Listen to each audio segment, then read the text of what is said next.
Story के start में USA के न्यूयॉर्क एरिया को दिखाया जाता है, जहां पर सभी लोग काफी ज्यादा डरे हुए होते हैं और चारों तरफ एक इविल ऑरा छा चुका होता है। जितने भी मजिशियन और असिस्टेंट प्लेयर्स इस जगह पर होते हैं वो भी काफी ज्यादा घबरा रहे होते हैं। तभी ये सभी लोग एक जगह को देखते हैं, जिसके बाद हमें दिखाया जाता है जो कि इस जगह पर अर्थ की एक लेयर को तोड़ता हुआ इस जगह पर आ रहा था, जिसको देखकर सभी लोगों की हालत खराब हो जाती है। सभी के सभी असिस्टेंट कहने लगते हैं हम यहाँ पर इसका सामना नहीं कर सकते, ये जो मॉन्स्टर है ये हमारी क्षमता से बाहर है, ये काफी ज्यादा पावरफुल है। जितने भी असिस्टेंट होते हैं उनकी हालत खराब हो जाती है। हमें इसी के साथ स्टोरी में आगे बताया जाता है इस वर्ल्ड में अब 10 ही कंट्रीज बची है और जितनी भी कंट्रीज इस वर्ल्ड में हुआ करती थी वो सभी की सभी खत्म हो चुकी हैं। इस वर्ल्ड के लोग काफी ज्यादा डरे हुए होते हैं। कुछ लोग कहने लगते हैं इस वर्ल्ड के डिस्ट्रॉय होने से पहले हमें इस मॉन्स्टर को मारना होगा, वरना हम सभी के सभी मारे जाएंगे। सभी के सभी जितने भी असिस्टेंट और मैजिशियन होते हैं वो उस मॉन्स्टर को मारने के लिए आगे बढ़ने लगते हैं। एक जो हंटर होता है वो सभी से कहता है कि हम लोगों का लेवल काफी ज्यादा कम है, हम जैसे लोग इसका सामना नहीं कर सकते, ये हमें एक ही उंगली से मार सकता है। वो मॉन्स्टर भी अपनी एनर्जी को रिलीज कर रहा था और उसकी ब्रेथ काफी ज्यादा स्ट्रॉन्ग थी। हमें गेम का नाम बताया जाता है जिसने इस वर्ल्ड पर पूरे तरीके से कंट्रोल कर लिया है, जो कि और कोई नहीं बैटल नेट नाम से जाना जाता है इस वर्ल्ड में।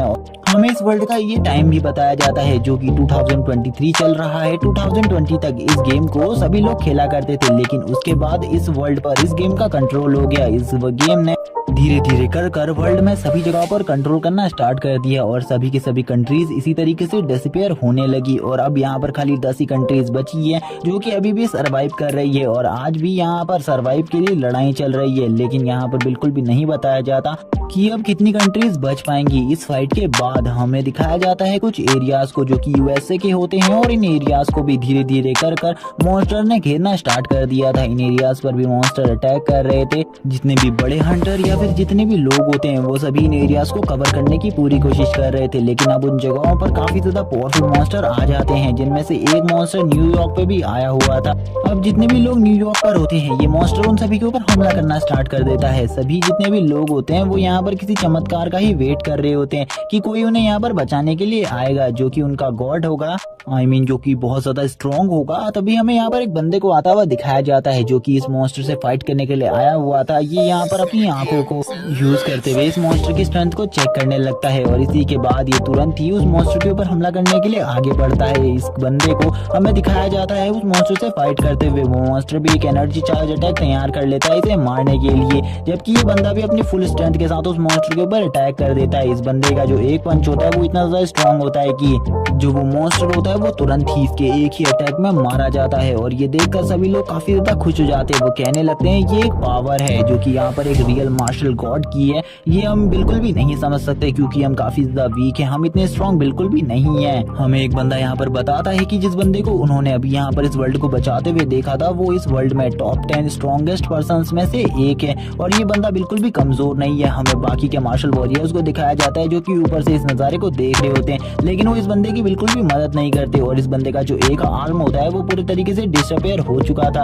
और ये सब इस अटैक को करने की वजह से हुआ था और ये काफी ज्यादा बुरे तरीके से जख्मी भी हो गया था। लेकिन अभी भी यहाँ पर ये कह रहा होता है कि मुझे अभी जरूरत है अपने दोस्तों की, लेकिन वो कोई भी मेरी मदद करने के लिए नहीं आएंगे क्योंकि वो मुझसे ज्यादा हाई रैंक के हैं और मैं यूएसए से नहीं हूँ, जिस वजह से वो मुझे बिल्कुल भी पसंद नहीं करते। और वो अब यही बोलते हुए कहता है चलो देखते हैं अभी यहाँ पर आगे की जो वॉर है वो कैसे लड़ी जाती है। हमें यहाँ पर एक बंदे को दिखाया जाता है जिसके बारे में हमें बताया जाता है कि ये वर्ल्ड का नंबर 1 फाइटर है और इसकी रैंक 1 है और इसका नाम डोंगफेंग है। डोंगफेंग कहने लगता है अपने साथियों से हमें रुकना होगा, जैसे ही उस मॉन्स्टर का जो ऑरा है वो नीचे से डिसअपीयर हो जाएगा तभी हम लोग नीचे जाएंगे, वरना हमारी बॉडी को भी थोड़ा बहुत हार्म हो सकता है क्योंकि आज से पहले इतना ज्यादा स्ट्रॉन्ग मॉन्स्टर कभी भी नहीं निकला था। लेकिन जो एक लड़की होती है जिसका रैंक हमें 3rd बताया जाता है और इसका नाम रियू है, ये यहाँ पर नीचे की तरफ जाने लगती है जिनको बचाने के लिए। कुछ लोग उसे रोकते हैं लेकिन वो फिर भी जाने लगती है और यहाँ पर जो डोंगफेंग होता है वो सभी से मना करता है उसे रोकने के लिए। सभी लोगों से कहता है वो बहुत ज्यादा स्ट्रॉन्ग है इसीलिए तुम्हें उसे नहीं रोकना चाहिए, तुम उसके जितने स्ट्रॉन्ग नहीं हो इसीलिए शांति से अपनी जगह पर खड़े रहो,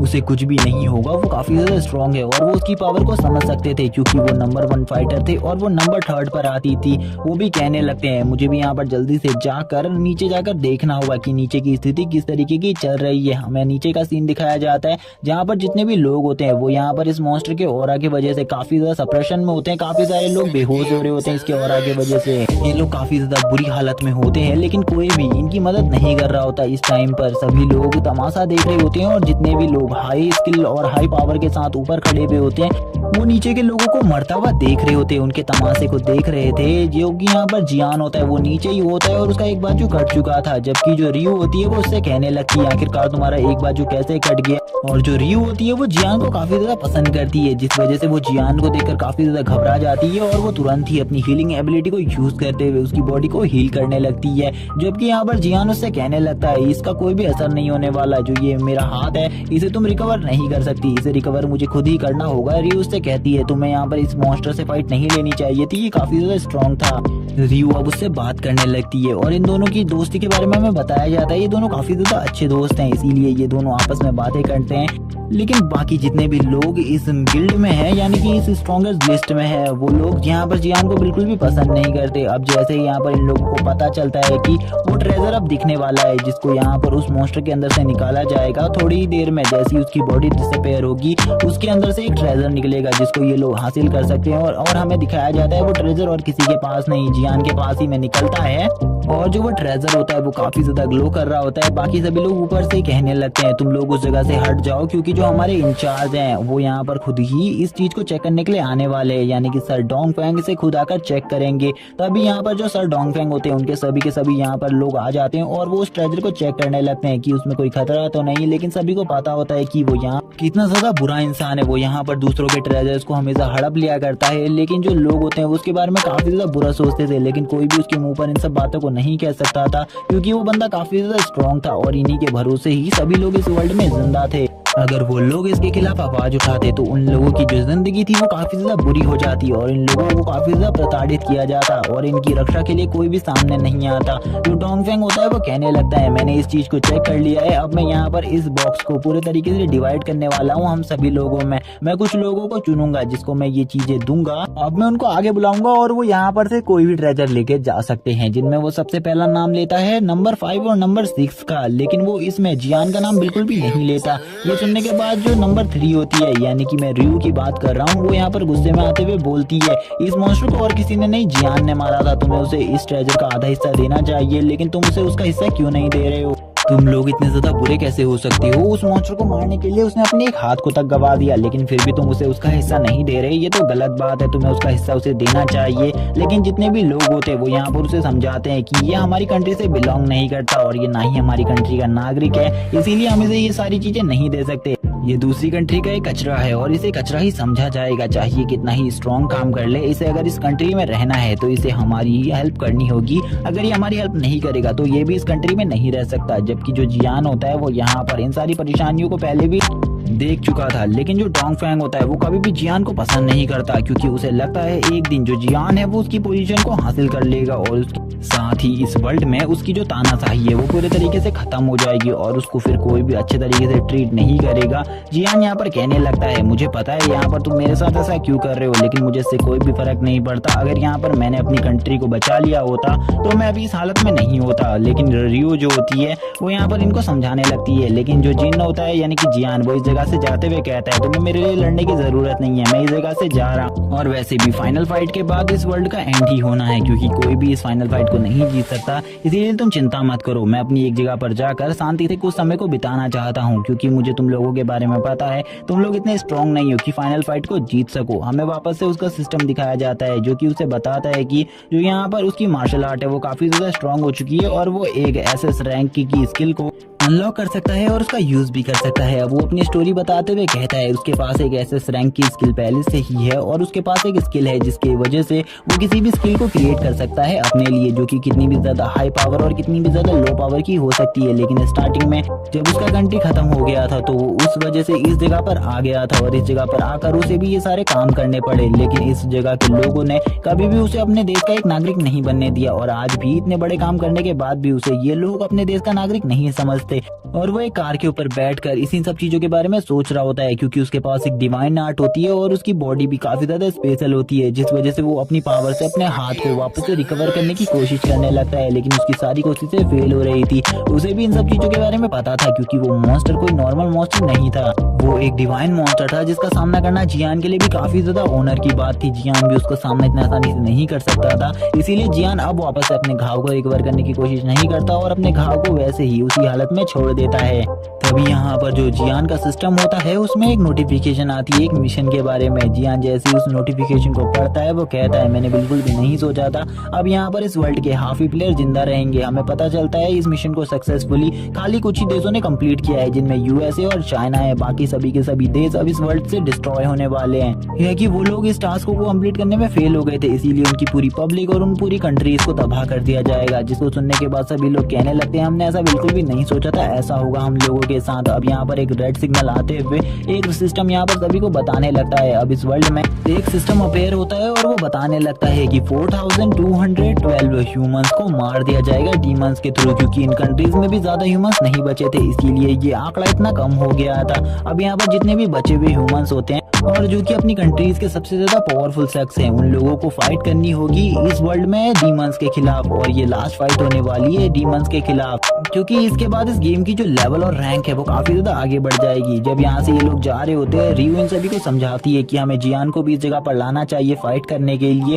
क्योंकि जियान इन सब चीजों में काफी ज्यादा एक्सपर्ट फाइटर है और उसने आज से पहले भी काफी ज्यादा टाइम पर हमारी मदद करी है और ऐसी फाइट में वो काफी ज्यादा अच्छा है, इसीलिए उसको बुला लेना चाहिए। लेकिन यहाँ पर जो सर डोंगफेंग होते हैं वो इस बारे में नहीं मानते और कहते हैं कि हमें उसे बुलाने की कोई भी जरूरत नहीं है, मैं इस फाइट को खुद से लड़ सकता हूँ और वैसे भी वो एक बेकार कचरा है, हमें उसकी कोई भी जरूरत नहीं, हम उससे काफी ज्यादा स्ट्रॉन्ग है। ये तुम्हें इस फाइट के दौरान पता चल जाएगा। हमारी पावर्स के बारे में हमें डीमंस को दिखाया जाता है जो कि उन लोगों के सामने होते हैं, जिनको देखकर सभी लोग यहाँ पर कहने लगते हैं हम लोग यहाँ पर ज्यादा नहीं है, हम लोगों की संख्या खाली 6 है और हम 6 को मिल इन सभी डीमंस का सामना करना होगा। सर डोंगफेंग कहने लगते हैं ये तो काफी ज्यादा बेकार है। वो उन डीमंस को देखकर उनका मजाक उड़ाते हैं और उनसे बोलते हैं तुम सभी डीमंस को क्या लगता है यहाँ पर तुम हमारा सामना कर पाओगे? तुम हमारे एक हाथ के भी नहीं हो, हम तुम्हें बहुत ज्यादा इजीली मार देंगे। लेकिन जो डीमन बॉस होता है वो काफी ज्यादा स्ट्रॉन्ग होता है और ये इस मॉन्स्टर के बारे में हमें बताया जाता है कि इस डीमन बॉस ने आज से 2 साल पहले ही डिवाइन रैंक को पूरी तरीके से पार कर दिया था और ये डिवाइन रैंक से भी आगे आ चुका है। जितने भी यहाँ पर अब ये लोग होते हैं ये सभी उस मॉन्स्टर बॉस को देखकर काफी ज्यादा डरे हुए होते हैं, लेकिन सर डोंगफेंग इन सभी से कहते हैं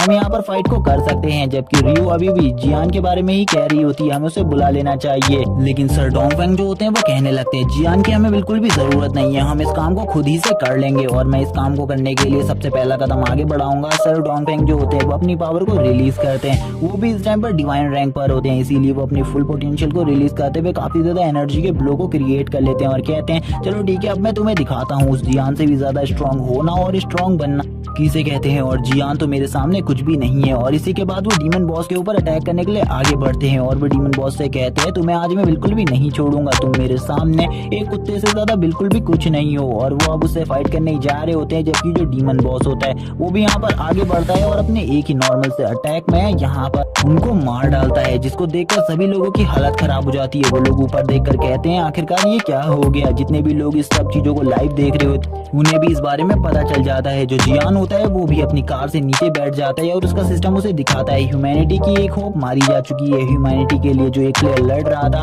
वो अब मारा जा चुका है। यहाँ पर अब जियान भी कहता है जल्दी ही ये वर्ल्ड पूरी तरीके से डिस्ट्रॉय होने वाला है, क्योंकि इनमें से कोई भी ऐसा नहीं है जो कि उसका सामना कर सके। अब दूसरी होप भी मारी जाती है और ऐसे करते करते जो डीमंस होते हैं वो इनकी तीसरी होप को भी मार डालते हैं। धीरे धीरे कर ह्यूमैनिटी की सारी होप मारी जाने लगती है। ह्यूमैनिटी की कोई भी होप इतनी ज्यादा पावरफुल नहीं थी कि वो इन डीमंस का सामना कर सके। डीमन बॉस इतना ज्यादा पावरफुल था कि उसका सामना करना इन सभी के लिए काफी ज्यादा बड़ी बात थी, लेकिन ये इसके सामने 2 सेकंड भी नहीं टिक पा रहे थे। रियो भी ऐसे ही मारी जाती है। जियान को काफी ज्यादा बुरा लगता है रियो की मौत का, लेकिन वो उसे उस जगह पर जाकर बिल्कुल भी नहीं बचा सकता था। लास्ट डिवाइन रैंक के जो मॉन्स्टर था उससे फाइट करने में उसने अपनी काफी ज्यादा एनर्जी को बर्बाद कर दिया था। अब जो उन सभी का सिस्टम होता है वो उन सभी को बताने लगता है कि ये वर्ल्ड खत्म होने वाला है और इसीलिए अब तुम लोग यहाँ पर मरने के लिए तैयार हो जाओ। अब सभी लोग रोने लगते हैं और रोते हुए वो कहने लगते हैं आखिरकार ये वर्ल्ड किस तरीके से डिस्ट्रॉय होगा। एक लेडी के पैर के नीचे से एक होल ओपन होने लगता है जो कि एक ब्लैक होल टाइप होता है और वो होल धीरे धीरे कर काफी ज्यादा बड़ा होता जा रहा था। वो होल इतना बड़ा होता है कि उसके अंदर से काफी ज्यादा थंडर लाइटनिंग भी निकलने लगती है, जिसको देखकर इन सभी की हालत खराब हो जाती है और इन्हें अब ये बात समझ में आ जाती है कि ये वर्ल्ड धीरे धीरे कर खत्म हो रहा है। इस वर्ल्ड का जो एंड है वो काफी ज्यादा नजदीक है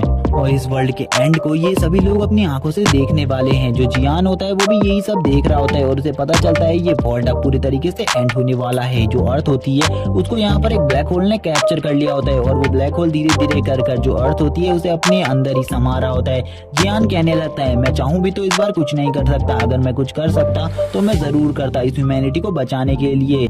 लेकिन तभी जो उसकी बॉडी होती है उसमें हलचल होने लगती है, धीरे धीरे कर कर उसकी बॉडी वापस से रिकवर होने लगती है। वो देखता है कि जो उसकी डिवाइन आर्ट है वो यहाँ पर एक्टिवेट हो चुकी है, इसी वजह से अब वो यहाँ पर उसे मरने नहीं दे रही, वो उसे एक ही अलग ग्राम में लेकर जा रही है, जिसके बाद वो बिल्कुल भी नहीं समझ पा रहा होता। वो तभी यहाँ पर कहता है मुझे लगता है कि मुझे इस वर्ल्ड को बचाने का एक और मौका मिलना चाहिए, अगर वो मौका मुझे मिलता है तो मैं पक्का इस वर्ल्ड में वापस से शांति को कायम कर दूंगा और इस वर्ल्ड के जितने भी लोग अभी मारे गए हैं और ना ही मेरी कंट्री, जो यहाँ पर मेरी कंट्री है वो भी नहीं खत्म होगी, मैं उसे भी बचा लूंगा, क्योंकि पिछली बार मैंने जो लापरवाही दिखाई मैं उसे इस बार नहीं दिखा सकता। तभी अब वो यहाँ पर कहने लगता है मुझे यहाँ पर अब समझ में आ गया जो मेरी नेमलेस डिवाइन आर्ट है उसका नाम क्या है, मुझे इसका नाम याद आ गया, लेकिन वो इसे नहीं बोल पाता। वो यहाँ पर इसके बारे में कोई भी बात नहीं कर सकता था और ना ही वो कर पाता है आगे। तभी एक और स्क्रीन दिखाई जाती है जिसमें उसके लिए काफी सारे मैसेज लिखे हुए होते हैं, लेकिन वो उन मैसेज को देखकर समझ जाता है कि अब वो जिस जगह पर जा रहा है वो कोई नॉर्मल जगह नहीं, बल्कि जिस सॉफ्टवेयर ने जिस जगह ने इस पूरे वर्ल्ड को अपने कंट्रोल में कर रखा है वो उनके पास जा रहा है। और अब हमें यहाँ पर कुछ क्रिएचर्स दिखाए जाते हैं जिनके बारे में हमें कुछ भी एक्सप्लेन नहीं किया जा सकता, लेकिन ये लोग यहाँ पर एक मीटिंग बिठाकर कह रहे होते हैं कि क्या हमें यहाँ पर जियान की बात को मानना चाहिए, क्या उसे एक और मौका देना चाहिए। कुछ लोग यहाँ पर इसमें हामी भरते हैं तो कुछ लोग इसमें नेगेटिव कमेंट करते हुए मना कर देते हैं इस सब चीजों के बारे में। वोटिंग स्टार्ट हो जाती है, जैसे ही यहाँ पर वोटिंग स्टार्ट होती है कुछ लोग एग्री करने लगते हैं, यानी कि जो कुछ गॉड्स या फिर इन्हें कुछ भी कह लो, क्योंकि ये जो भी लोग हैं इनके लिए वोटिंग कर रहे हैं इनके बारे में हमें कुछ भी नहीं बताया गया। अब यहाँ पर जो जियान होता है उसको एक मौका मिल जाता है, ये काफी ज्यादा अच्छी बात थी। जियान यहाँ पर अपनी नींद जैसे ही खोल कर उठता है उसे लगता है कि ये सब था, क्या वो रियलिटी नहीं थी। वो यहाँ पर तभी उसे याद आता है कि वो सब रियलिटी थी, उसे सब कुछ समझ में आ जाता है। वो कहने लगता है क्या वो यहाँ पर वापस से पिछले टाइम में वापस आ चुका है। वो तभी टाइम के बारे में सोचने लगता है, वो कहता है क्या वो अपनी कंट्री में है। तभी उसका जो सर होता है वो काफी ज्यादा जोरों से दर्द कर रहा होता है, लेकिन वो इन सब चीजों को नहीं समझ पा रहा होता, कुछ भी नहीं समझता वो। तभी वो कहता है ये कौन सी जगह है, उसे नहीं पता होता कि वो किस जगह पर है इस टाइम पर। वो जैसे ही अपने चारों तरफ देखता है उसे पता चलता है कि वो और कोई नहीं उसी के घर पर है। वो तभी यहाँ पर अब सब कुछ उसे लग रहा होता है ये सब कुछ सपना है। वो बाहर जाकर इन सब चीजों को देखने लगता है, उसे पता चलता है ये कंट्री और कोई नहीं उसकी कंट्री है जो कि साउथ कोरिया है। वो अब यहाँ पर टाइम को भी चेक करता है, उसे पता चलता है वो 2020 में वापस आ गया है, इसीलिए वो खुश होते हुए कहते हैं अब शायद से मैं सब कुछ ठीक कर पाऊंगा, मैं इस वर्ल्ड को अच्छे तरीके से ठीक कर सकता हूँ। कुछ लोग यहाँ पर आपस में लड़ रहे होते हैं, जिनमें से दोनों बच्चे कह रहे होते हैं मैं यहाँ पर स्वॉर्ड किंग हूँ। स्वॉर्ड किंग का नाम भी हमें बताया जाता है, उसका नाम जिन है और वो एक काफी ज्यादा काबिल फाइटर है और वो कोरिया की तरफ से फाइट करता है। ये दोनों ही यहाँ पर उसी के नाम पर एक दूसरे से लड़ रहे होते हैं। तभी जो एक लेडी होती है वो उससे पूछती है एक मैन से क्या तुम आज भी रात उस गेम को खेलने वाले हो। वो लड़का भी हामी भरता है इस चीज के लिए। जियान को समझ में आ जाता है ये वही टाइम है जब ये गेम काफी ज्यादा पॉपुलर होना स्टार्ट हो गया था और तभी उसके सामने उसकी एक सिस्टम स्क्रीन आ जाती है जिसको वो देख रहा होता है और सिस्टम चार्ट को पढ़ते हुए बोलता है ये तो काफी ज्यादा अच्छी बात है कि मेरा जो नाम है आई मीन सॉन्ग जियान यानी कि इसका फुल नेम है और मैं से खाली जियान ही कहूंगा आगे स्टोरी में गाइस मैं बता दूं पहले से ही। वो कहता है जो अब मेरा यहाँ पर मार्शल आर्ट है वो यहाँ पर काफी ज्यादा वीक हो चुका है, इन्हें देखकर तो मुझे रोना आ रहा है क्योंकि जो मेरी स्ट्रेंथ है वो भी काफी ज्यादा कम है। वो यहाँ पर इन्हीं सब चीजों के बारे में बात कर रहा होता है, उसे पता चलता है कि वो एक F रैंक का प्लेयर है इस टाइम पर और वो काफी ज्यादा वीक है। वो इस सब चीजों को देखते हुए बोलता है इस तरीके से मैं किस तरीके से आगे आ पाऊंगा, मुझे नहीं लगता मैं आगे आ भी पाऊंगा।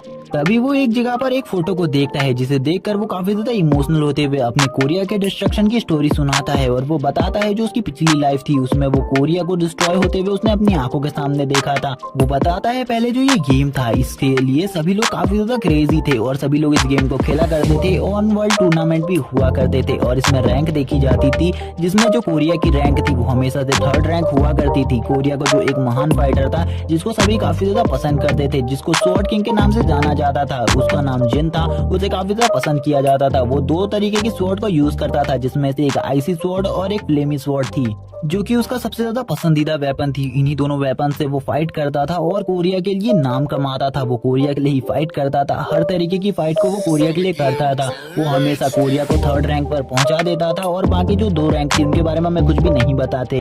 किसी भी प्लेयर के लिए उसे हराना नामुमकिन था। वो सभी को बहुत ज्यादा इजीली हरा देता था। वो इस गेम में काफी ज्यादा प्रो था। उसे हराना सभी के बस की बात नहीं थी। कुछ गिने चुने ही प्लेयर थे जिन्होंने आज तक उसे हराया था, लेकिन वो बंदा कुछ ही टाइम बाद बदल गया और उसने कोरिया का साथ छोड़ना स्टार्ट कर दिया। जब कोरिया में उसका क्रेज काफी ज्यादा था, उसी टाइम पर उसने सभी लोगों को धोखा दे दिया। जब सभी बच्चे, सभी लोग उसे काफी ज्यादा पसंद करते थे, सभी लोग उसके काफी ज्यादा बड़े फैन थे, सभी लोग उसकी तरह गेम खेलना चाहते थे और उसी की जितना ही पावरफुल बनना चाहते थे इस गेम के अंदर, लेकिन कोई भी उतना पावरफुल नहीं बना और ना ही उतना ज्यादा पॉपुलर। लेकिन जो 2020 की चैंपियनशिप थी उसे जीतने के बाद उसने यहाँ पर एक घोषणा करी जो की थी एक लाइव टीवी पर, और लाइव टीवी टेलीकास्ट में उसने यहाँ पर सभी को एक बात बतानी चाहिए जिसे सुनने के लिए सभी काफी ज्यादा वेट कर रहे थे। वो सभी लोग उसके लिए वेट कर रहे थे कि वो लाइव टेलीकास्ट में क्या बोलेगा, लेकिन उसने लाइव टेलीकास्ट में जो बात बोली वो किसी को भी पसंद नहीं आई। उसने ये बोला कि वो अब अपने कंट्री को चेंज कर रहा है, वो जापान जा रहा है और जापान का ही आज से वो प्लेयर कहलाएगा।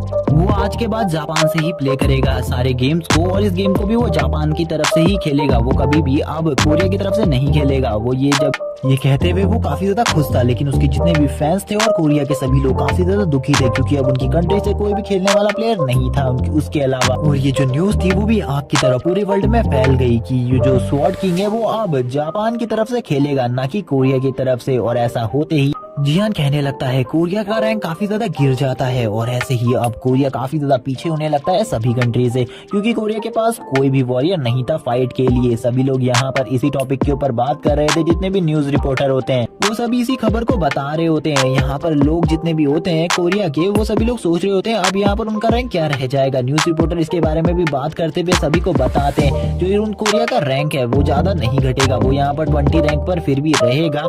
ये सुनने के बाद जियान कहता है उन सभी को ऐसा लग रहा था उस टाइम पर कि कोरिया की जो रैंक है वो काफी ज्यादा बढ़िया होगी अगर वो 20 पर आ जाएगी, लेकिन एक 3rd नंबर वाली कंट्री 20 नंबर पर आ जाएगी। ये कितनी ज्यादा बेकार बात है, इसके बारे में कोई बात ही नहीं कर रहा था। उस टाइम पर सभी को ऐसा लग रहा था कि जिनके जाने की वजह से इतने भी ज्यादा चेंजेस नहीं होंगे, लेकिन जैसे जैसे यहाँ पर जो न्यू ईयर आया वैसे ही यहाँ पर सब कुछ चेंज हो गया। सभी लोग चेंज हो गए और अब बैटल.नेट गेम भी चेंज हो गया और चेंज होने के साथ ही न्यूज रिपोर्टर्स को भी पता चल गया कि अब इस वर्ल्ड का क्या होने वाला है और सभी लोग अब इस बारे में बात करने लगे। अगर अब हमारे पास जो डबल स्वॉर्ड्समैन यानी कि स्वॉर्ड किंग है वो होता तो हम इस बैटल.नेट गेम को और ज्यादा अच्छे तरीके से खेल सकते थे। कोरिया का रैंक धीरे धीरे गिरने लगा, जिस वजह से जो बैटल.नेट गेम था उसके जो सिस्टम थे वो चेंजेस हो गए और यहाँ पर काफी सारे चेंजेस के बाद जो बैटल.नेट गेम था वो भी धीरे धीरे अपने आप को इवॉल्व करने लगा और अब वो पूरी दुनिया को अपने हाथों से कंट्रोल करने लगा। अब बैटल.नेट गेम के जो रूल्स होते हैं वो चेंज हो जाते हैं उसी टाइम पर। अब बैटल.नेट गेम में जो रियलिटी में मर जाता था यानी कि उस गेम के अंदर मारा जाता था वो शख्स अब रियलिटी में भी मारा जाता था। रियलिटी में भी उसकी कोई एग्जिस्टेंस नहीं रहती।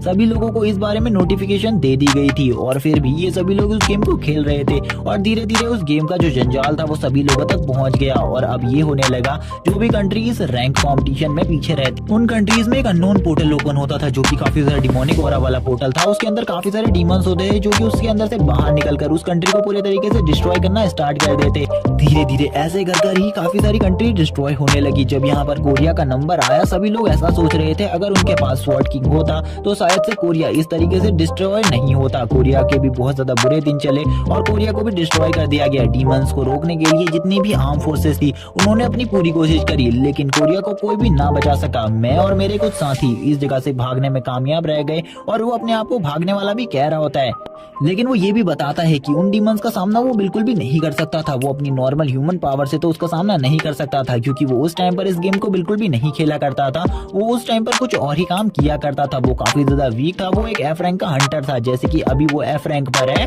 और वो इतना ज्यादा वीक था कि वो इस चीज में कुछ भी नहीं कर सकता था। लेकिन अब वो अमेरिका पहुंच गया था और अमेरिका पहुंचने के बाद उसने काफी ज्यादा परिस्थिति हासिल करी। वो तभी यहाँ पर जिन को देखते हुए बताता है जो जिन है वो यहाँ पर और कोई नहीं उसी के बहन का हस्बैंड है और अब वो उसकी फोटो को देख रहा होता है। वो कहने लगता है सिस्टर मुझे बिल्कुल भी समझ में नहीं आया कि तुम्हें ऐसा जैसा कमीना इंसान क्यों पसंद आया जिसने यहाँ पर अपने देश के साथ गद्दारी करी।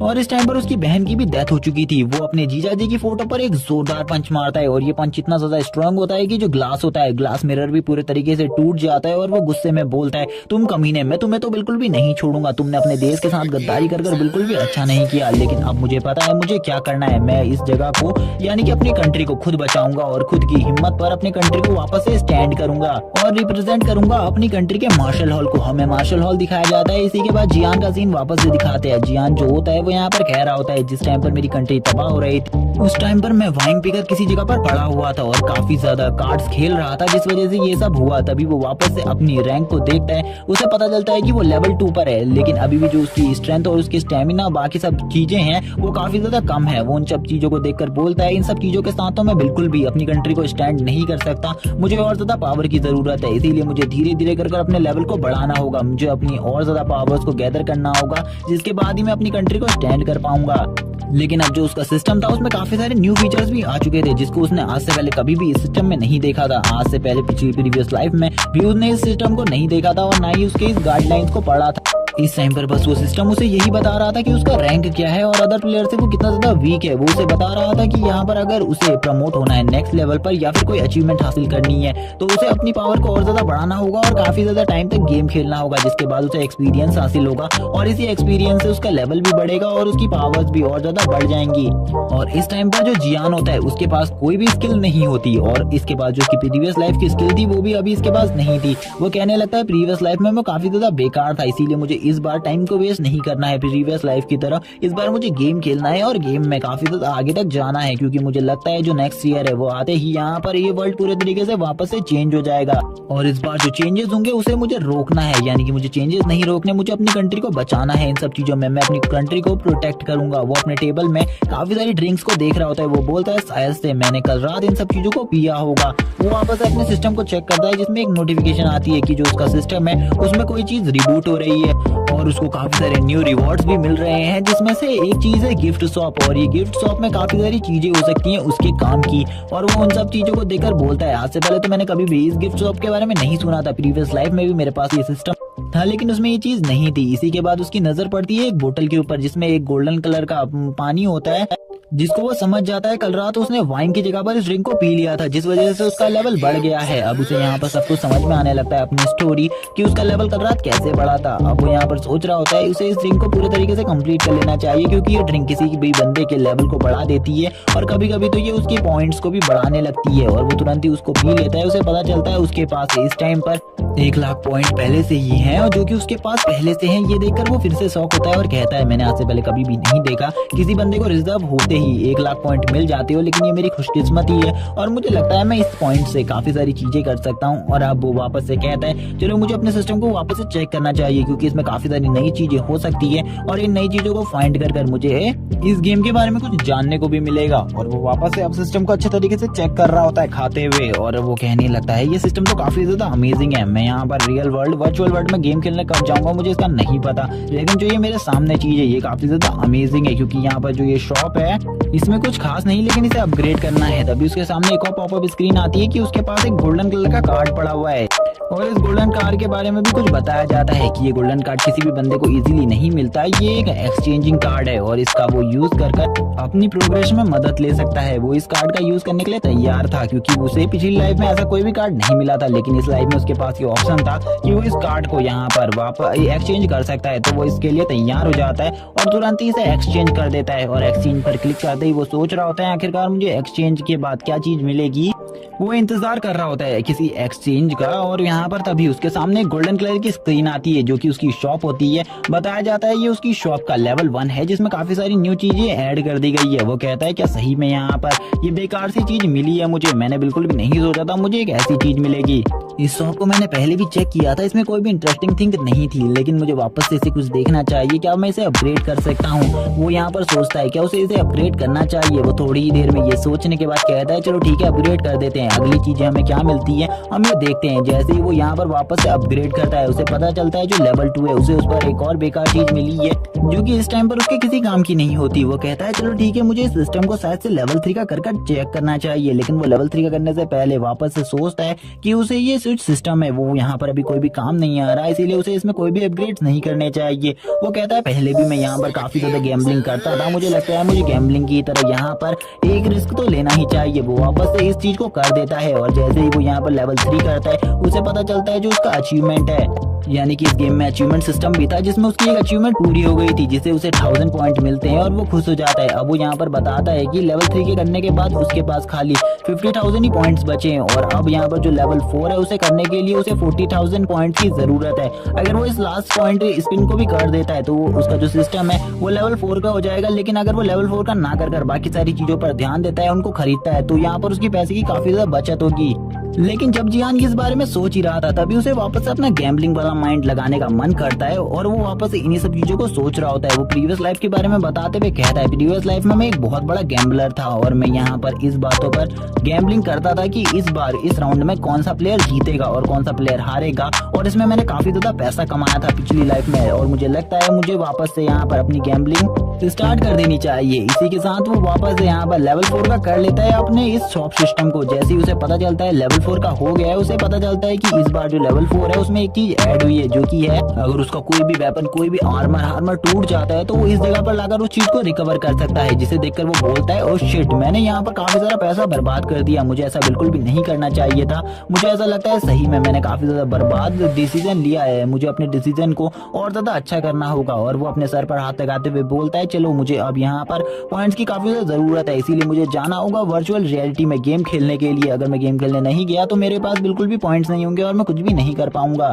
भले ही अभी इन पॉइंट्स की कोई कीमत नहीं है, लेकिन जैसे ही 2021 स्टार्ट होगा इन पॉइंट्स की कीमत काफी ज्यादा बढ़ जाएगी और जिसके भी पास हाईएस्ट पॉइंट होंगे वो इन चीजों को यूज कर पाएगा। तभी वो एक फिंगरप्रिंट से एक लॉक को ओपन करता है, जो यहाँ पर डोर होता है उसका ऑटोमेटिक सिस्टम उसे बताता है, तुम्हें यहाँ पर रजिस्टर कर लिया गया है, तुम इसी फैमिली से बिलोंग करते हो। वो बोलता है चलो ठीक है, ये मुझे अच्छे तरीके से जानता है कि मैं सॉन्ग फैमिली से बिलोंग करता हूँ। और उसके सामने एक चेयर रखी हुई होती है जो कि काफी ज्यादा अमेजिंग होती है और ये कोई और नहीं है, गेमिंग चेयर होती है। इसी में बैठकर वो उस वर्चुअल रियलिटी में जाकर उस गेम को खेल सकता है, वरना वो बिल्कुल भी इस वर्चुअल रियलिटी गेम को नहीं खेल सकता। वो बताता है कि ये जो सामान है ये उसके जीजा जी का है और उसको वो यूज करने वाला है गेम खेलने के लिए, जिनके बारे में वो कहता है वो काफी ज्यादा अमीर है, इसीलिए उसके पास ये हाईटेक सिस्टम है और इस वर्ल्ड में यानी कि कोरिया में किसी के पास भी ऐसा सिस्टम नहीं है, खाली मेरे जीजा जी के पास ही ये सब चीजें हैं। वो तभी यहाँ पर अपनी स्क्रीन पर देखता है, उसे पता चलता है उसको यहाँ पर फर्स्ट आइटम एक ब्रश मिला है जो कि एक ए रैंक का वेपन है और उसे इस ब्रश के मालिक का नाम भी पता चलता है जो कि सिमिलर होता है डोंगफेंग से। और वो डोंगफेंग का नाम सोचते ही बोलता है ये तो यहाँ पर उसी की तरह है, लेकिन वो तभी अपने एक रिपेयर सिस्टम का यूज करता है। वो अपने रिपेयर सिस्टम का यूज कर इस टूटे हुए ब्रश को रिकवर कर लेता है और बोलता है चलो ठीक है, अब तो ये यहाँ पर पहले से ज्यादा अच्छा लग रहा है और उसे इसका रैंक भी पता चलता है, ये एक SS रैंक का वेपन बन गया होता है। अब जियान कहने लगता है मुझे ये चीज काफी ज्यादा पसंद आई, मुझे यहाँ पर सर डोंगफेंग के बारे में पता है जो कि एक लेजेंडरी हुआ करते थे, यानी कि एक लेजेंडरी आर्टिस्ट हुआ करते थे। मुझे लगता है मैं उनके इस पेंटिंग ब्रश का यूज कर अपनी HP को ज्यादा बढ़ा सकता हूँ या फिर कोई ना कोई चीज कर सकता हूँ, लेकिन इसके बारे में भी मुझे ज्यादा नहीं पता क्योंकि मैंने कभी भी इस पेंटिंग ब्रश का यूज नहीं किया है आज तक और पिछली लाइफ में ऐसा कोई भी पेंटिंग ब्रश मेरे पास नहीं हुआ करता था। वैसे भी मुझे ये पेंटिंग ब्रश का यूज करना ज्यादा नहीं आता, लेकिन फिर भी मैं इसका यूज कर जरूर देखूंगा कि इससे आखिरकार मेरे साथ क्या होगा। और वो वापस से स्टार्ट हो जाता है इस पेंटिंग ब्रश का यूज करने के लिए। वो कहता है चलो ठीक है, गेम स्टार्ट करने से पहले देखते हैं इस आखिरकार इस पेंटिंग ब्रश का क्या यूज है। लेकिन तभी जो की पॉपअप स्क्रीन होती है उसमें उसे टाइम नोटिफिकेशन मिलती है कि उसके पास खाली 10 सेकंड बचे हैं और इसके बाद वो वर्चुअल रियलिटी में पहुंच जाएगा गेम खेलने के लिए। लेकिन उसे इसकी चिंता नहीं होती, वो यहाँ पर अपनी स्क्रीन के ऊपर ही कोई चीज करने लगता है, वो कोई कोड लिखने लगता है, लेकिन इसके बारे में हमें कोई भी जानकारी नहीं दी जाती। आखिरकार जियान किस कोड को टाइप कर रहा है और इसके ये पेंटिंग ब्रश से कोई स्लैश चीज निकलने लगती है और वो उस सिस्टम को भी चेंज करने लगती है। ऐसा लग रहा होता है कि वो अपने पावर लेवल को बढ़ा रहा है, लेकिन उसके पावर लेवल में कोई भी चेंजेस नहीं होते। वो कहता है कि मैं इससे कोई भी चेंजेस तो नहीं कर सकता, लेकिन ये जो ब्रश है ये काफी ज्यादा स्ट्रॉन्ग है, ये किस यूज में आता है मुझे इसके बारे में पता करना होगा। जब मेरे पास ऐसा सिस्टम आ जाएगा कि मैं किसी भी वेपन का यूज पता कर सकता हूँ तो ये काफी ज्यादा अमेजिंग होगा मेरे लिए, तब शायद से मैं इस ब्रश का अच्छे तरीके से यूज कर पाऊँ। और इसी के बाद ही अब उसका टाइम भी अप हो जाता है, लेकिन अभी भी वो उस ब्रश को पकड़कर काफी ज्यादा यूज करने की कोशिश कर रहा था, लेकिन उस ब्रश का कोई भी यूज नहीं कर पा रहा था। वो कहता है चलो ठीक है, अब तो यहाँ पर मेरा टाइम हो गया है, अब मैं वर्चुअल रियलिटी में थोड़ी ही देर में पहुंचने वाला हूँ। और इसी के बाद उसका जो माइंड होता है अब वो तुरंत ही इस जगह से गायब होने लगता है धीरे धीरे कर और अब उसकी बॉडी भी इस जगह से डिसअपेयर होने लगती है। इसी के बाद वो हमें गेम में जाने से पहले बताता है जो गेम है वो एक सेकंड वर्ल्ड की तरह है और वो गेम के अंदर अपनी एक दूसरी लाइफ को जीते हैं जैसे कि एक रियल लाइफ में होती है, लेकिन उस जगह पर वो अपनी स्ट्रेंथ, स्टैमिना और अपनी एजिलिटी को और बढ़ा सकते हैं और ज्यादा पावरफुल बना सकते हैं अपने आप को उस वर्ल्ड में। लेकिन ये सब 2021 तक इस वर्ल्ड में भी एग्जिस्ट करने लगा था। वो बताता है कि काफी सारे गिल्ड बनने लगे हैं अभी से ही और जो भी कंट्रीज हैं वो अपने गिल्ड मेंबर्स को काफी ज्यादा पावरफुल बनाना चाहती है। काफी सारे इंस्टीट्यूट भी ओपन हो चुके हैं जो कि अपने लोगों को काफी ज्यादा स्ट्रांग बना रहे हैं। वो बताता है कि यहाँ पर जो फाइट होने वाली है उसमें जो भी बंदा टॉप पोजीशन हासिल करेगा वही बंदा नेक्स्ट राउंड में जाएगा और नेक्स्ट राउंड जाने के बाद वही नेक्स्ट राउंड को खेल सकता है और यहाँ पर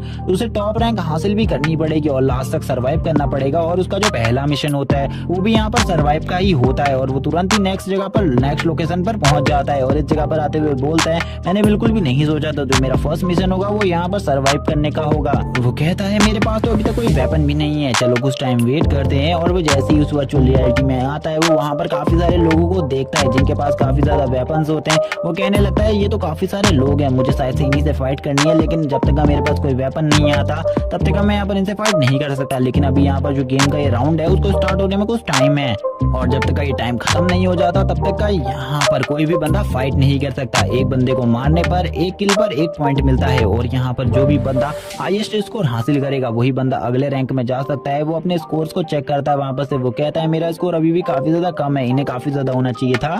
लेकिन यहाँ पर जितने भी लोग आए हुए हैं वो लोग काफी ज्यादा स्ट्रांग नहीं है क्योंकि वो भी एक न्यू प्लेयर है और मेरी ही तरह आजकल में ही गेम स्टार्ट किया है, इसीलिए इनको हराना मेरे लिए कोई ज्यादा मुश्किल की बात नहीं होगी।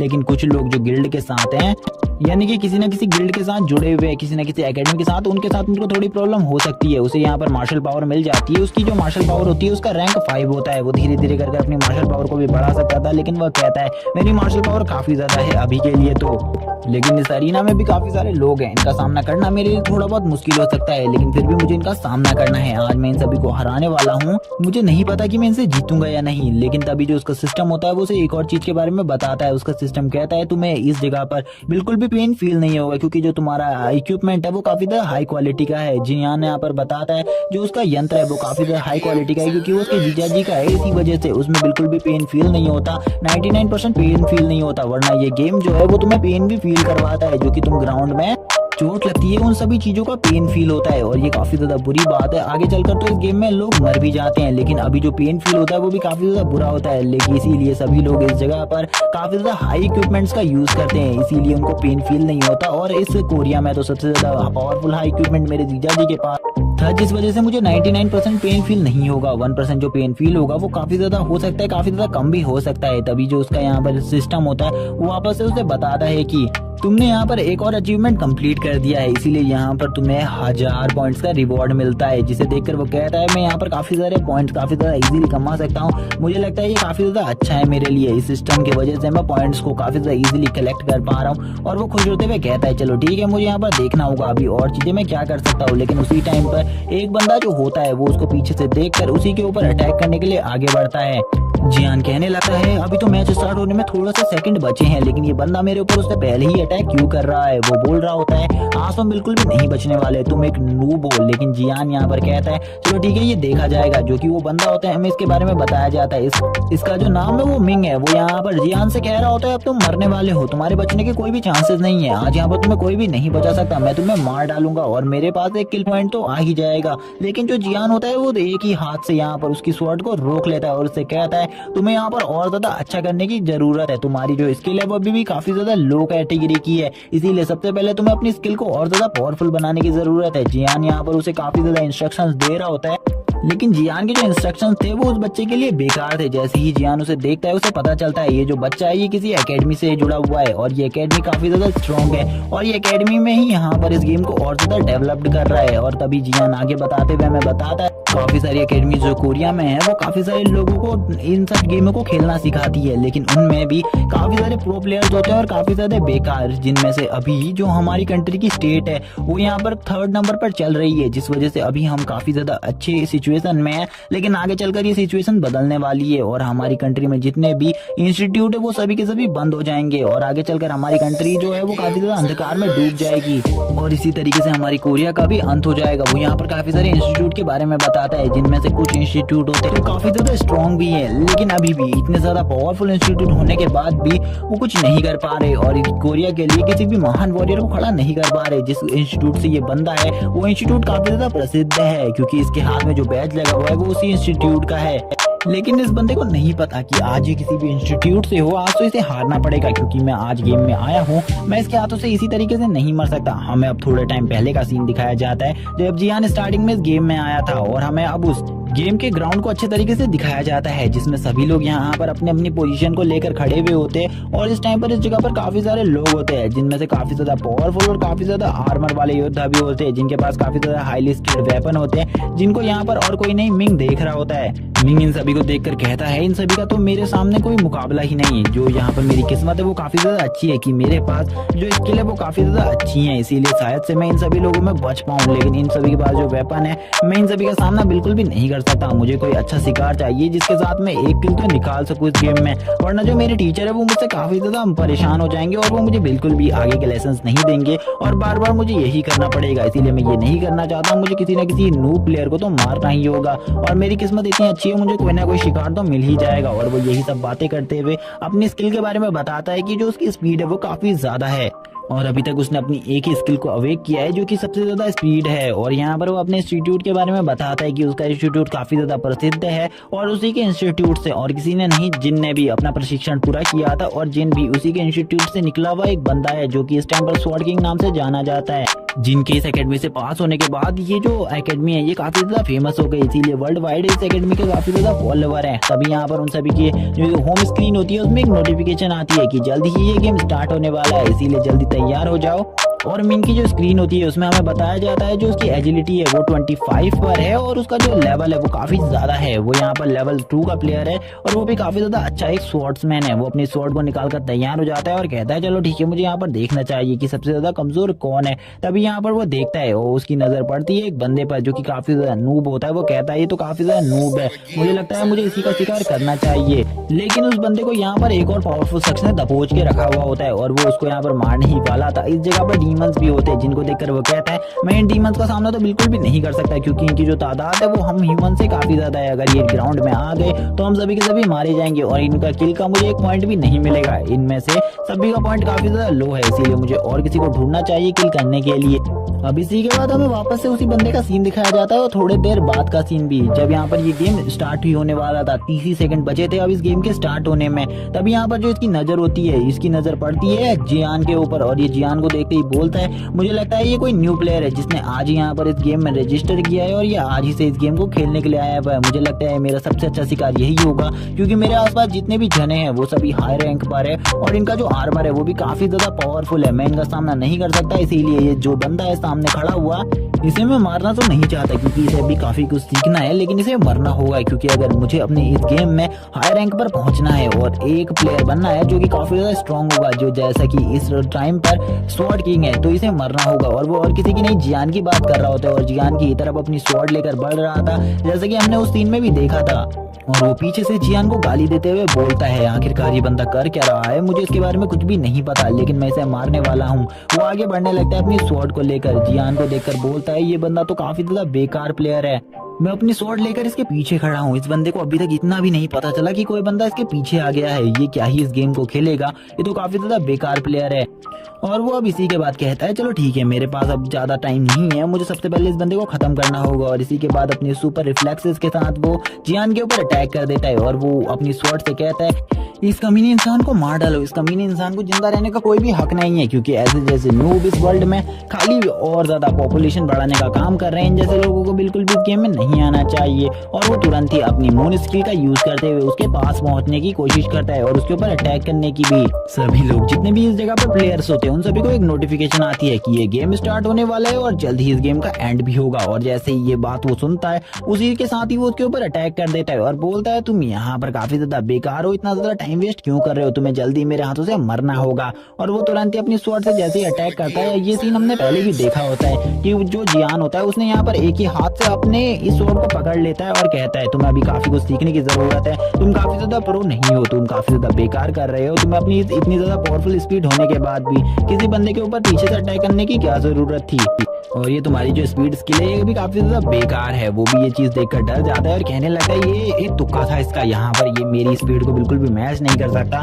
उसके बाद भी ये मेरी स्किल का बेकार कह रहा है और मेरी स्किल की बेइज्जती कर रहा है। आखिरकार ऐसा कैसे हो सकता है? ये जैसा नो प्लेयर अगर मेरी बेइज्जती करेगा तो यहाँ पर मेरी क्या इज्जत रह जाएगी। और वो जियान जो होता है वो तुरंत ही उसकी स्वॉर्ड को छोड़ देता है और उससे कहता है चलो जाओ यहाँ से, दफा हो जाओ इस जगह से। और जियान उसे नीचे फेंक देता है। जियान उस नूब के साथ बिल्कुल भी फाइट नहीं करना चाहता था। वो कहता है मुझे किसी अच्छे प्लेयर को ढूंढना होगा जिसके साथ मैं फाइट कर सकूं। लेकिन जो बंदा होता है वो पीछे से उससे कहता है तुम आखिरकार कहाँ जा रहे हो? जियान बोलता है मुझे तुमसे फाइट करने की बिल्कुल भी जरूरत नहीं है क्योंकि तुम मेरा सामना बिल्कुल भी नहीं कर सकते, इसीलिए तुम जाओ, मैं तुम्हें बख्श रहा हूँ, मैं तुम्हें बिल्कुल भी नहीं मारूंगा।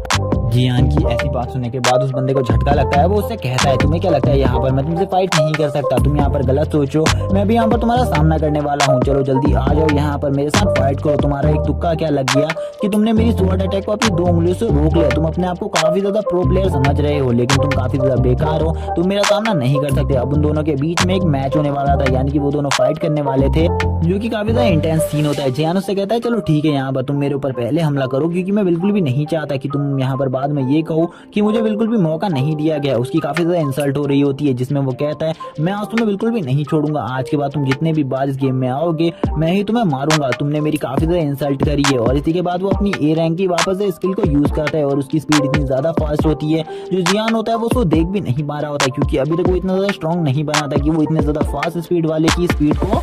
लेकिन फिर भी जो जियान होता है वो अपनी पूरी कोशिश कर रहा था इस अटैक्स को रोकने की क्योंकि उसे पता था कुछ भी कर उसे इन अटैक्स को तो रोकना ही पड़ेगा। अगर वो इन अटैक्स को नहीं रोकेगा तो उसकी जान पर भी बात आ सकती है। वो पूरी कोशिश करते हुए कहता है तुम्हारी स्पीड काफी ज्यादा फास्ट है, मैं इतना स्ट्रॉन्ग नहीं हूँ, मुझे लग रहा है कि मुझे अपने आप को और ज्यादा प्रोग्रेस करने देना चाहिए। जियान उस बंदे से कहता है तुमने यहाँ पर कुछ भी गलत नहीं कहा कि मैं यहाँ पर वीक हूँ, मैं सही में काफी ज्यादा वीक हूँ क्योंकि मैं तुम जैसे नूब को भी एक बार में नहीं मार सकता। वो जियान को मारने की कोशिश करता है लेकिन जियान उसके एक मूव को डॉज कर लेता है। जियान उसके बार बार हर मूव को डॉज कर रहा था क्योंकि जियान के पास कोई भी वेपन नहीं था, इसीलिए वो उसके साथ फाइट बैक नहीं कर पा रहा था। जियान कहने लगता है चलो ठीक है मुझे वेट करना होगा। जियान हर मूव से डॉज करते हुए पीछे की तरफ भागने लगता है। वो बंदा अब जियान से को भागता हुआ देखकर कहता है आखिरकार तुम भाग क्यों रहे हो? तुम मेरे ऊपर काउंटर अटैक कब करोगे? जियान कहता है तुम रुको यहाँ पर, मेरे काउंटर अटैक का वेट करो क्योंकि मैं जब तुम्हारे ऊपर काउंटर अटैक करूंगा उसके बाद तुम्हें टाइम भी नहीं मिलेगा उठने का। लेकिन इस टाइम पर जियान भी परेशान होता है। जियान सोच रहा होता है उसे किसी वेपन की जरूरत होगी इसे काउंटर अटैक करने के लिए। जिस हिसाब से इस बंदे की स्ट्राइक्स हैं उसे रोकना इतना आसान नहीं है। इसकी रैंक की स्किल काफी ज्यादा बढ़िया है और उसे भी वो स्किल काफी ज्यादा पसंद आती है। वो बोलने लगता है मेरी एबिलिटीज काफी ज्यादा कम लेवल की है, मुझे अपनी एबिलिटीज को काफी ज्यादा बढ़ाने की जरूरत है, मुझे जल्दी इस गेम को खत्म करना होगा क्योंकि अभी तक मैंने इस लेवल 1 को पूरी तरीके से कंप्लीट भी करना है और इसमें सबसे ज्यादा हाई रैंकिंग हासिल करनी है। अगर मैं ये नहीं कर पाता हूँ तो मैं कभी भी क्रिस्टल पर नहीं पहुंच पाऊंगा। अगर मैं यहाँ पर अपने लेवल को क्रिस्टल पर नहीं ले जा सका तो काफी ज्यादा नूब कहलाऊंगा और ब्रॉन्ज में ही अटक जाऊंगा।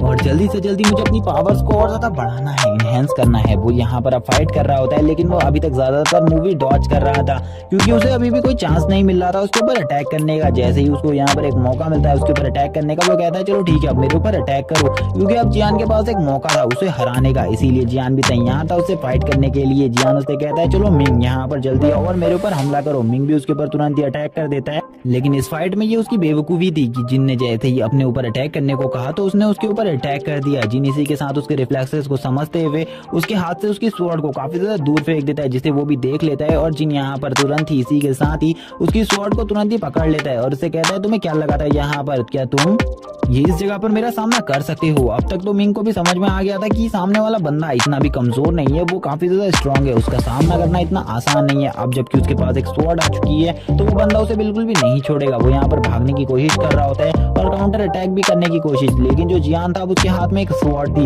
जिस वजह से वो उसे इजीली मार सकता था और वो अपने एक ही स्वॉर्ड अटैक में उसको मार देता है और अपनी तलवार को उसके गले के आर पार कर देता है। तभी यहाँ पर जो मिंग होता है वो उससे कहने लगता है ये इम्पॉसिबल है, तुम मुझे बिल्कुल भी नहीं हरा सकते, तुम जैसा एक न्यू प्लेयर मुझे नहीं हरा सकता।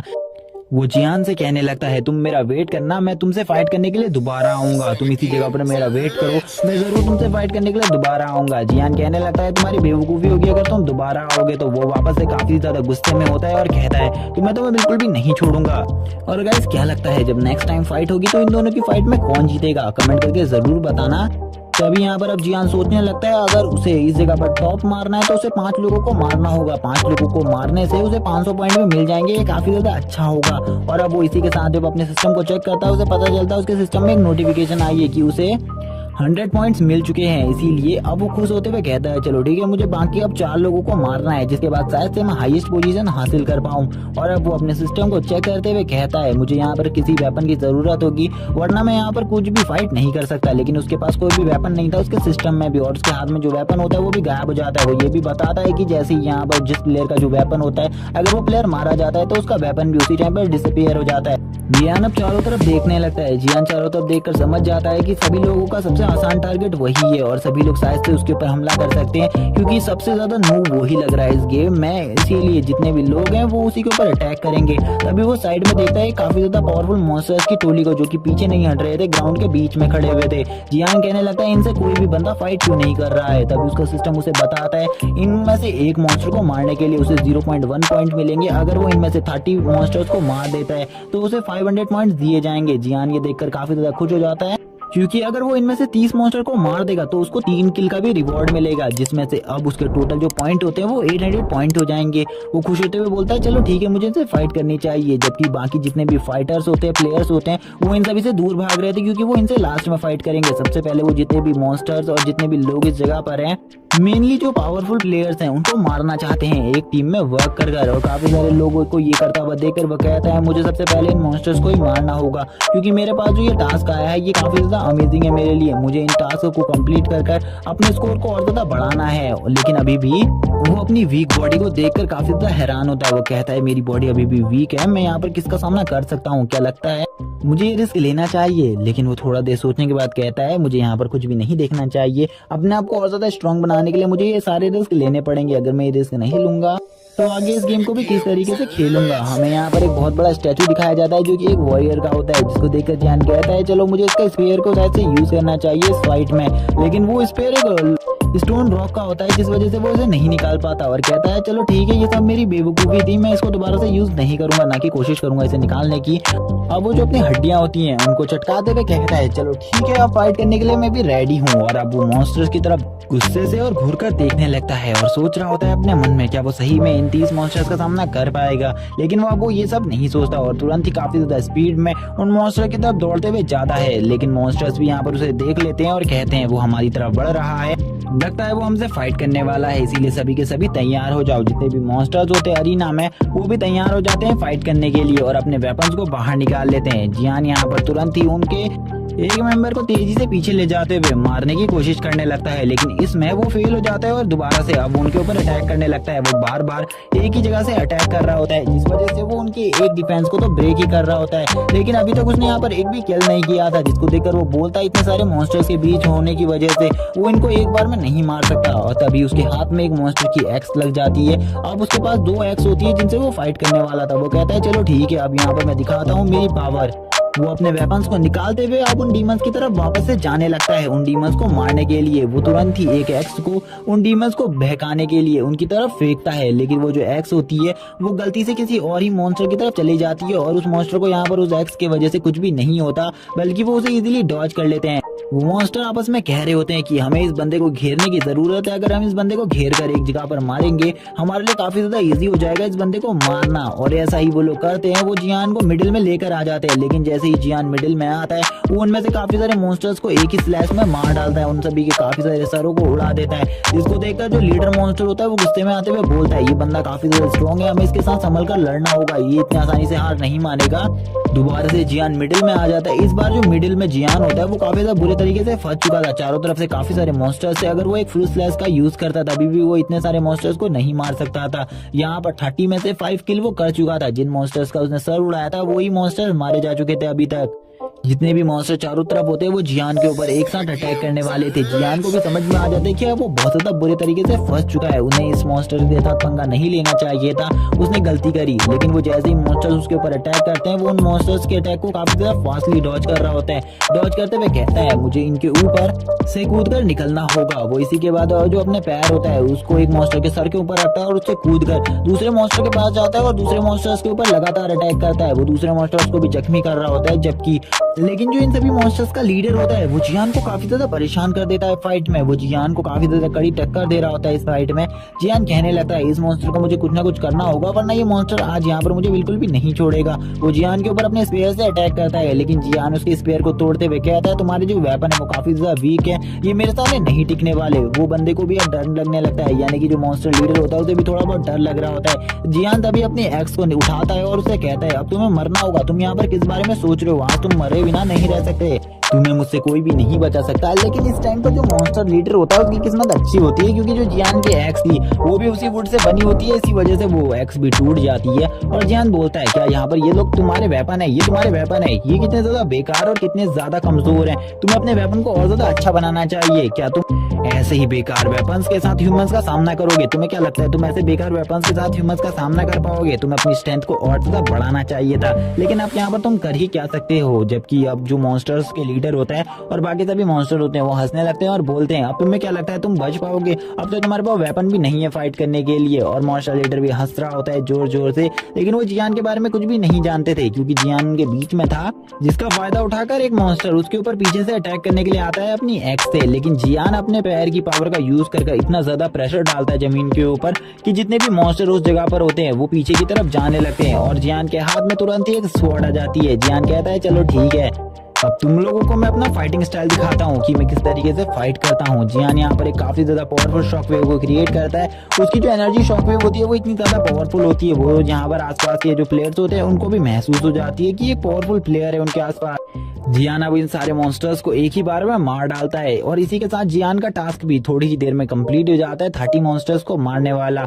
जियान कहता है चलो ठीक है, मैंने 30 को तो मार ही दिया है, लेकिन जितने ये बचे हैं ये मेरे ऊपर हमला करे उससे पहले मुझे इन्हें भी खत्म कर देना चाहिए। अब वो लगातार अपनी स्पीड से उनके ऊपर भी अटैक करता है। वो एक मॉन्स्टर के ऊपर अपने एनर्जी स्पेयर से अटैक करता है। उसका एनर्जी स्पेयर इतना ज्यादा पावरफुल होता है कि उस मॉन्स्टर को एक ही बार में मार डालता है और बाकी मॉन्स्टर्स के ऊपर भी अटैक करने लगता है। जबकि अब एक ही मॉन्स्टर यानी कि वो लीडर मॉन्स्टर बचा था, उसके तो पसीने छूट रहे होते क्योंकि उसने जियान से काफी कुछ उल्टा बोला था, और अब जियान उसे बिल्कुल भी नहीं छोड़ने वाला था। जियान भी अपने एक ही स्लैश में उसे भी मार डालता है और गुस्सा होते हुए कहता है तुम्हें क्या लगा था तुम यहाँ पर बच जाओगे।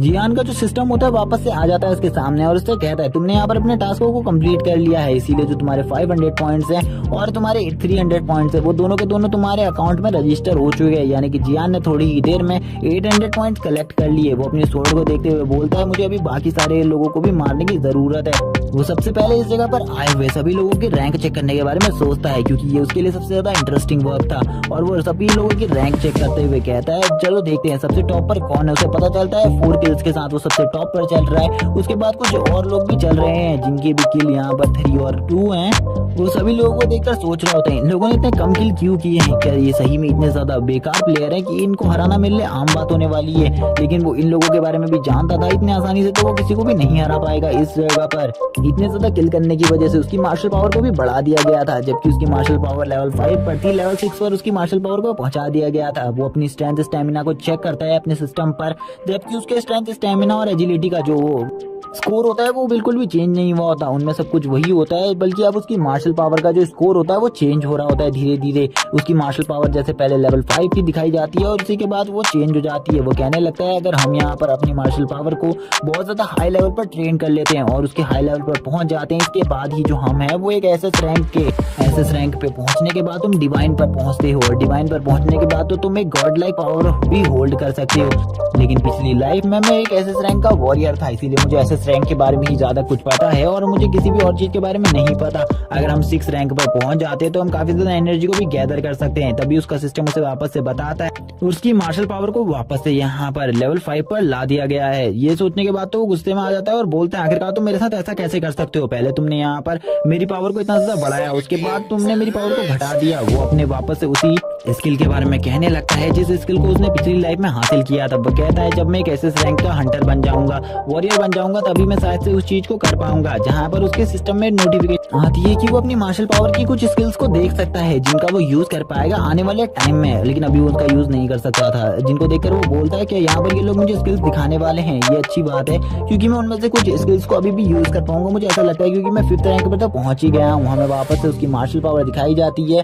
जो कि यहाँ पर 5th रैंक की होती होती है, वो कुछ स्किल को देख रहा होता है। वो कहता है मुझे 6 रैंक पर पहुंचाने के लिए अपनी मार्शल पावर को काफी ज्यादा हार्ड ट्रेनिंग करनी पड़ेगी और काफी ज्यादा एक्सपीरियंस हासिल करना पड़ेगा हंटिंग का, इसीलिए मुझे सभी चीजों में फर्स्ट रैंक हासिल करनी पड़ेगी। अगर मैं फर्स्ट रैंक हासिल नहीं कर पाता हूँ तो बिल्कुल भी मुझको एक हाई क्लास का हंटर नहीं माना जाएगा और ना ही मैं हाई क्लास के हंटर के लेवल पर पहुंच पाऊंगा।